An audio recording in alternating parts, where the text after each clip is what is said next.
Kartelet shqiptare në Amerikën Latina kanë marrë vëmendjen e botës në Organizatën e Kombeve të Bashkuara,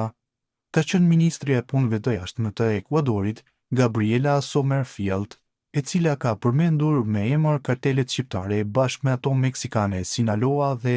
Jalisco Nueva Generación. Mediat e huaja shkruajnë se Sommerfield bëri thirrje për reformë të sistemit shumëpalësh për të adresuar sfida reale me të cilat përballen vendet më të zhvilluara, veçanërisht kërcënimin e krimit organizuar, tranzicionin si një rrezik për paqen dhe sigurinë ndërkombëtare. Multilateralizmi duhet të evoluojë për t'u përgjigjur kërkesave aktuale të njerëzve dhe për të përballur me kërcënimet e reja, tha Sommerfield, e cila përfaqësoi presidentin Daniel Noboa në Asamblenë e Përgjithshme në Kombet e Bashkuara.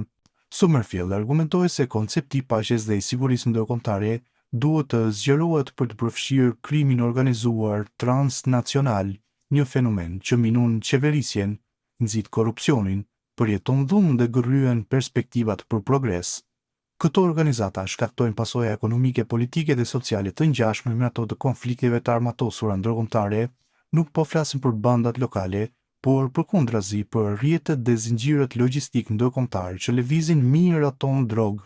shfrytëzojnë minierat ilegale, trafikojnë armë, njerëz dhe madje edhe organe njerëzore, denoncoi ajo në New York. Sommerfield theksoi se presidenti Noboa e shpalli Ekuadorin një konflikt armatosur jo ndërkombëtar në fillim të vitit 2024 me qëllim frenimin e përshkallëzimit të paparë të dhunës së lidhur me krimin e organizuar. Ky vendim çoi në klasifikimin e bandave kriminale si grupe terroriste, duke përfshirë organizatat e lidhura me kartelet meksikane, Sinaloa dhe Jalisco Nueva Generación dhe mafian shqiptare me Europë. Pa e kërkuar për shkak të afërsisë me vendet kryesore prodhuese të kokainës në botë, Ekuadori është në vijën e parë të betejës kundër krimit të organizuar, tranzicionit dhe po zhvillon një luftë ekzistenciale kundër narkoterrorizmit, tha zyrtarja. Ministria deklaroi gjithashtu se vendi ka bërë përpjekje dhe burime të jashtëzakonshme për të mbrojtur sigurinë dhe për të vënë qytetarët në vend të parë, duke arritur një rekord prej 294 tonësh të konfiskuara droge në vitin 2023.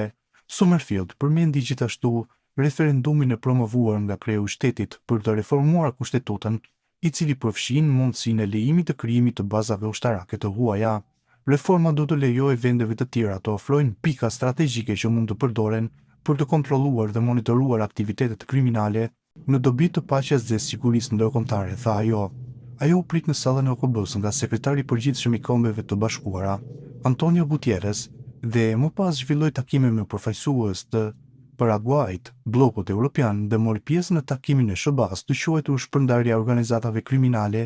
transnacionale dhe hemisferën perëndimore.